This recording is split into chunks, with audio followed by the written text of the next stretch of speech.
All right, so this box is going to give us everything that we've talked about so far and in this lesson. So remember, A tells us the amplitude. And again, that's how high and how low it's going. B tells us the period,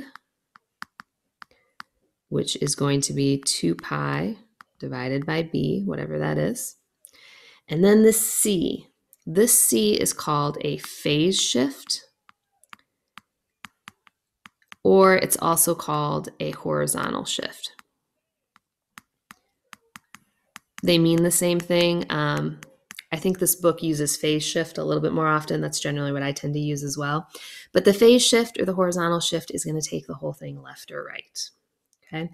You may have guessed, but in the next lesson, we also have a vertical shift that will take it up and down, but not yet. We'll deal with that later. Okay, so we are going to analyze the graph of y equals 2 cosine of x minus pi over 2. Now, when I analyze a graph, I write down all the different things about it, and I'm pretty sure your homework does the same thing. It asks you, like, identify the amplitude and identify the period. So it'll walk you through everything. So first, I want to talk about the amplitude. That's the number out in front. That's 2. So that means we are going to go up 2 and down 2. The period. Remember, our normal period is 2 pi, but we may have to divide that by b. That's this number out front, which in this case is just 1. So our period is going to be 2 pi. Now, the phase shift. We do have a phase shift, pi over 2. The phase shift is the opposite of whatever the sign is. So since it's minus pi over 2, that means it's going right. Pi over 2. Okay. And from here, we kind of work backwards using all of this thing. So we're going to start with our phase shift. Instead of starting on our axis, we are going to shift to pi over 2. We're going to start there. This is a cosine function. So the cosine starts at the crest. But instead of the crest being on the axis, remember, it's shifted right. So our crest is right here. That was a really big one. Okay. Oh, and the amplitudes too. We already said that. All right. So now, since we have pi over 2, I'm going to do my entire axis in those increments. That kind of determines how we're spacing things. So I have pi over 2, pi, 3 pi over 2, 2 pi, 5 pi over 2. The next one would be 3 pi, and so on and so forth. Okay. So cosine is going to take 2 pi to get through its full cycle. But remember, we shifted right pi over 2, so we have to take that 2 pi from here. So if you take pi over 2 and add 2, think about taking 1/2 and adding 2, that gets you to 2.5. So it's going to get through its entire cycle by 5 pi over 2. So crest to crest will get us there. And the way I found that is I took my right phase shift and I added my period, 2 pi. When I did that, that got us 5 pi over 2. So that's crest to crest, which means halfway between will be at the bottom. Halfway between is at 3 pi over 2. And then halfway in between the crest and the bottom, the trough, you don't call it that, whatever, we hit. So we have hit there. So here's that cosine function.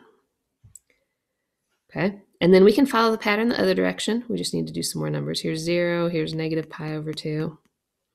Here's negative pi, negative 3 pi over 2, and negative 2 pi. Okay, so we're up, we're going to hit, bottom, hit, and top again. And notice from this crest to this crest is pi over 2 minus 2 pi.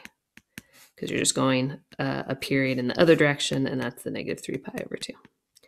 So that was where our next crest is. So those are 2 cycles through that cosine function.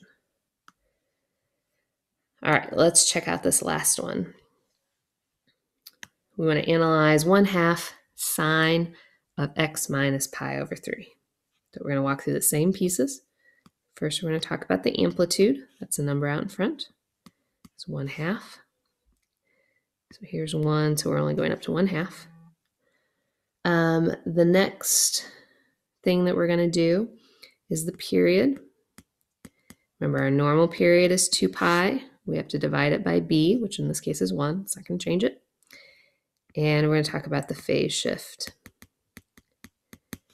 And that's the opposite of what's in here. So since that's a negative, this is going to be right pi over 3. So remember, instead of starting on the axis, we are shifting right pi over 3. So let me put the pi over 3 here. Okay. This is a sine function. Sine function normally starts at the origin, but we've shifted it right, so it's going to start right here. And it is going to take 2 pi to get through a full cycle. Now, since I've started with pi over 3, I'm going to continue with pi over 3. So this is 1/3 pi, here's 2/3 pi, here's pi, here's 4/3 pi, 5/3 pi, and then 6/3 pi, which is 2 pi.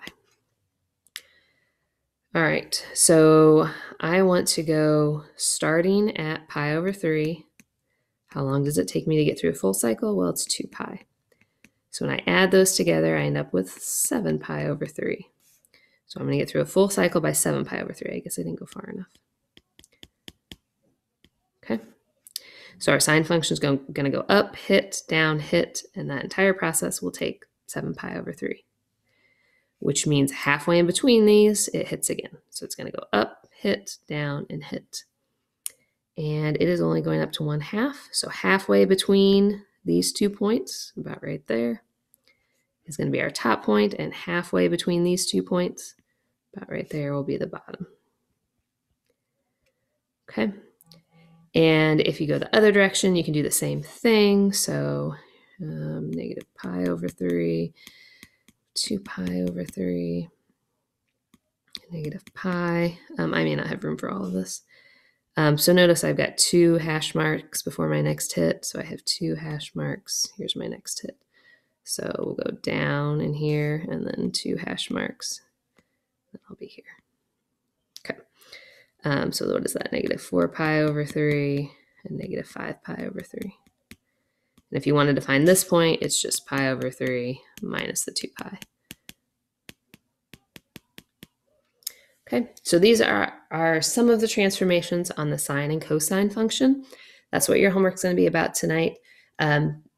Next time we're together, we will talk about the vertical shifts on these.